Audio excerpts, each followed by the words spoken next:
lovely lady dressed in blue, teach me how to pray, pray, pray, pray, pray.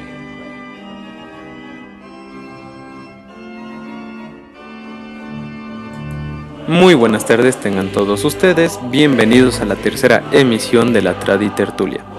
Mi nombre es David y me encuentro solo. Ustedes dirán, ¿por qué?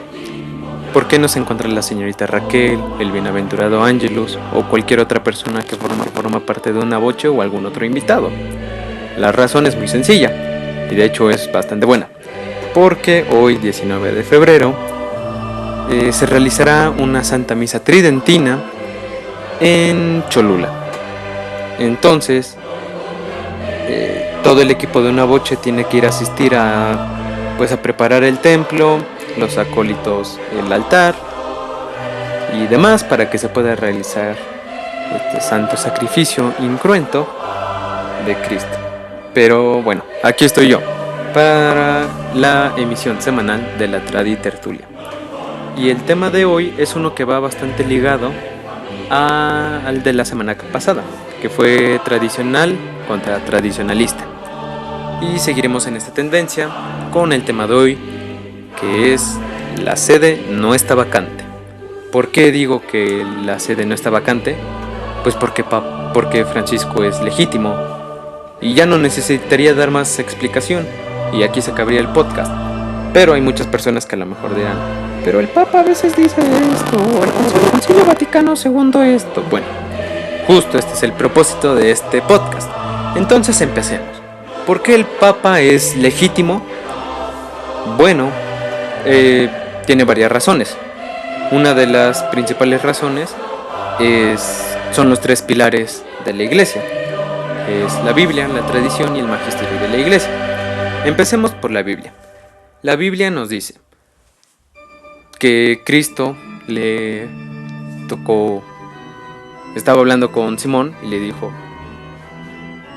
tú eres Pedro, y sobre esta piedra edificaré mi iglesia, y ni las puertas del infierno prevalecerán sobre ella.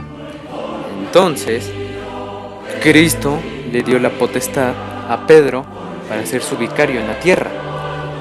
Y se lo dijo directamente a él. No nos podemos ir con la corriente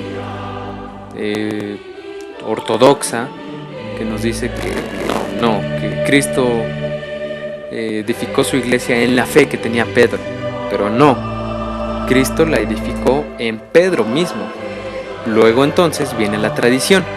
Pedro era un simple humano, no tenía naturaleza divina como la tenía Jesús, pero lo que sí tenía era un sucesor. Y pues entonces, ¿qué era Pedro? El obispo de Roma. Y una vez muerto Pedro, hubo otro obispo. En este caso fue Lino, San Lino ahora, y posteriormente San Anacleto, y así sucesivamente. Que de hecho la Biblia los menciona, y tradición y Biblia van de la mano. Y si la tradición dicta que el Papa es el sucesor de Pedro, no es bastante difícil observar quién es el sucesor de Pedro, actual obispo de Roma, para saber quién es el Papa. Y nos encontramos que es con su santidad Francisco, con Bergoglio. Entonces, si por la Biblia está aprobado y por la tradición también, nos falta el magisterio de la Iglesia. Y aquí nos encontramos con que pues también lo aprueban. ¿Y quién es el magisterio de la Iglesia? Pues son todos los obispos en comunión y el mismo Papa. Y podríamos decir, eso es muy sencillo, pues si el Papa y sus obispos se reconocen entre sí, pues claramente es legítimo. Pero recordemos que hay otras personas que se autoproclaman Papa. Pensemos en los herejes de la Iglesia del Palmar, con su supuesto Papa Pedro III diciendo que Cristo abandonó su iglesia y ahora la Iglesia del Palmar de Troya es la iglesia legítima y Pedro III es el legítimo Papa. Pues ni el magisterio, ni la tradición, ni la Biblia lo reconocen, ergo no es el verdadero pontífice romano. Caso contrario con Francisco. Y aquí también cabe aclarar que el magisterio de la Iglesia también es infalible ex cátedra. Y esto también es una característica que tiene el Papa. Y eso nos remonta al siguiente tema, que son otros eventos polémicos en los que el Papa se ha visto envuelto. Podemos pensar que esta polémica en la que se ve envuelto Francisco es propia de nuestros tiempos y jamás ha existido, pero no. De hecho, en el Concilio Vaticano I, con Pío IX a la cabeza de la Iglesia, pues fue donde se declaró esta potestad del Papa, la infalibilidad ex cátedra. Y claro que fue bastante polémica, porque no todos los obispos estaban de acuerdo. Y muchos alegaron que cómo era posible que el Papa no se equivocara. Y eso es algo que muchas personas creen, que el Papa es perfecto y que el Papa no se equivoca. Y claro que no. Su enseñanza ex cátedra pues es solamente una infalibilidad en su enseñanza, acorde a lo que también dijeron otros papas anteriores a él y en comunión con el magisterio de la Iglesia. Entonces no, el Papa no es perfecto, el Papa sigue siendo un humano, el Papa puede equivocarse y de hecho se equivoca porque también profesamos los católicos que no somos perfectos y al decir que no pecamos estamos pecando. Entonces el Papa peca, pues es una verdad que tenemos que decir, sí, el Papa peca y los papas siempre lo han hecho. Veamos a Pedro y cometió un pecado que para nosotros hoy sería, bueno, que siempre ha sido imperdonable a ojos humanos, que es negar a Jesucristo, más aún cuando estaba en el Calvario. Sin embargo, nuestro Señor lo perdonó y aún así a ese simple pecador lo erigió como Papa de la Iglesia Católica.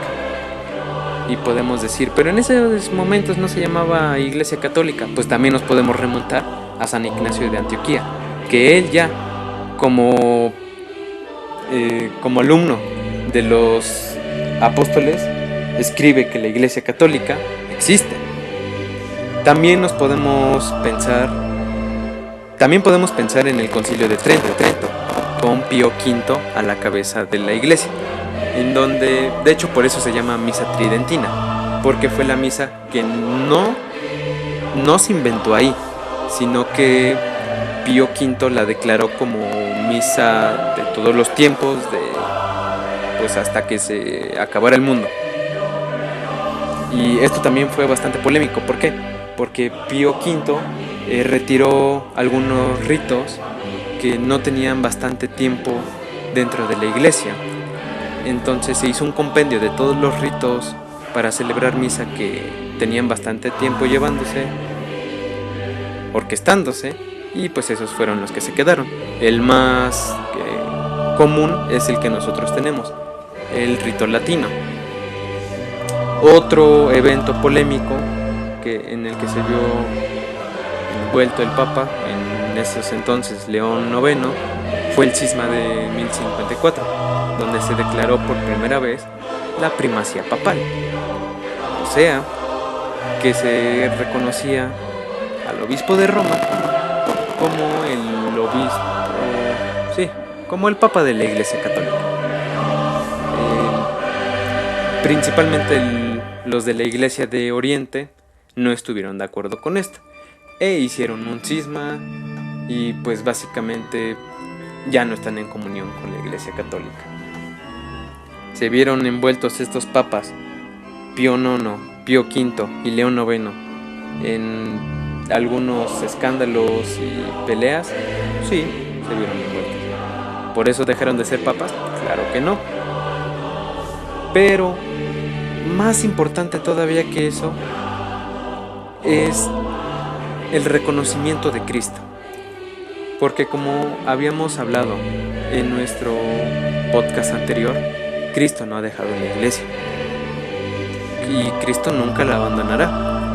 De hecho, Cristo vendrá de nuevo.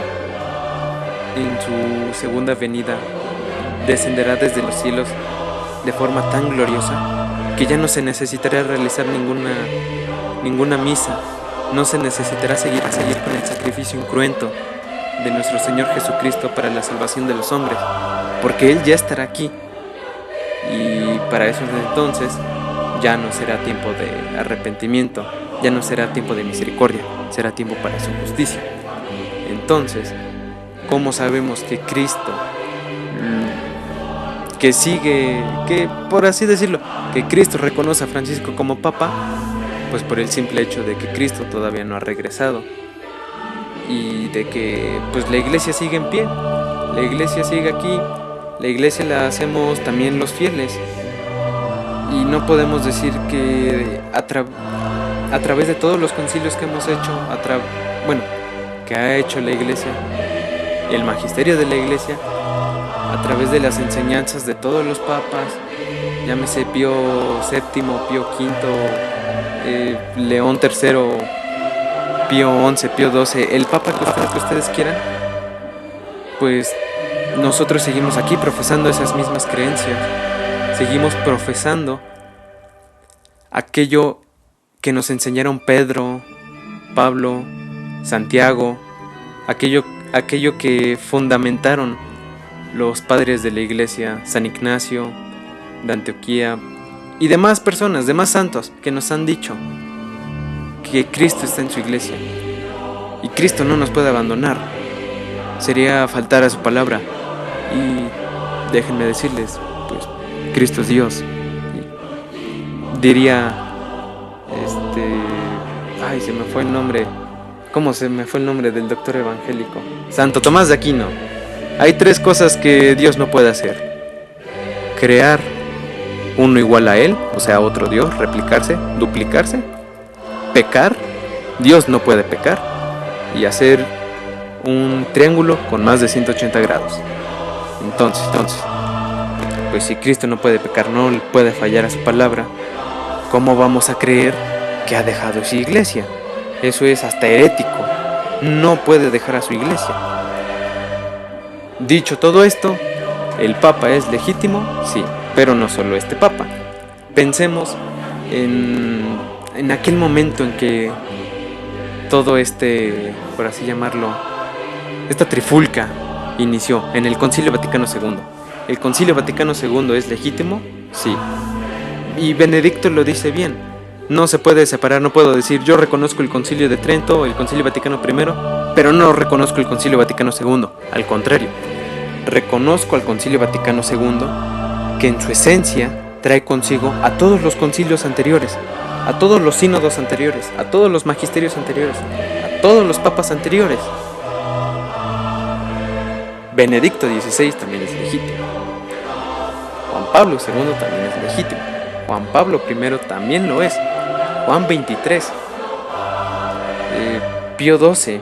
Pío XI. Es que llegan a haber personas que, por ejemplo, nuevamente reitero, en el Concilio Vaticano I, donde se declaró la infalibilidad papal y la Inmaculada Concepción de la Bienaventurada Virgen María, en donde pues algunas personas desconocieron al Papa, y hay personas que dicen que la sede está vacante desde Pío IX, pero aún unos salen con su chiste de que no hubo otro Papa aparte de Pedro, porque Cristo nunca enseñó cómo ordenar obispos y cómo seguir con el obispo de Roma.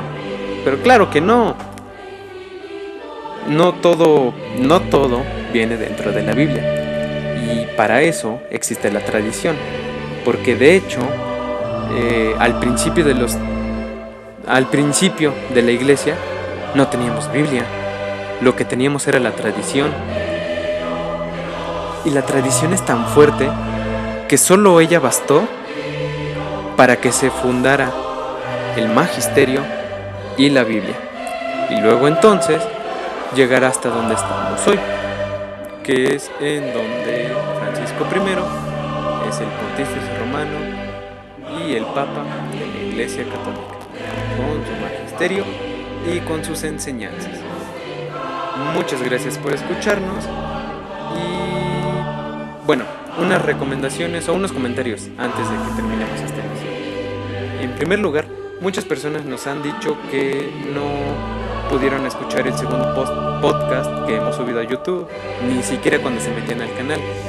Y hay otras personas que nos dijeron que les apareció un mensaje diciendo que se debía ver con cierta cautela el contenido que habíamos subido. No quiero decir que nos están censurando, pero a lo mejor sí, a lo mejor no. Pero por favor, si eso llega a ocurrir, háganoslo saber. Compartan este podcast con sus amigos, con aquellos que creen que lo deben escuchar. Dudas, aclaraciones, comentarios, quejas por Instagram en @unaboche.puebla, Facebook, Proyecto de la Santa Misa Tridentina _Unaboche Puebla, o directamente en los comentarios aquí en YouTube. Ya pronto estaremos subiendo los episodios de la Traditertulia a Spotify para que los puedan escuchar desde ahí y no tengan que tener la ventana abierta. Y bueno, eso sería todo. Hasta la próxima.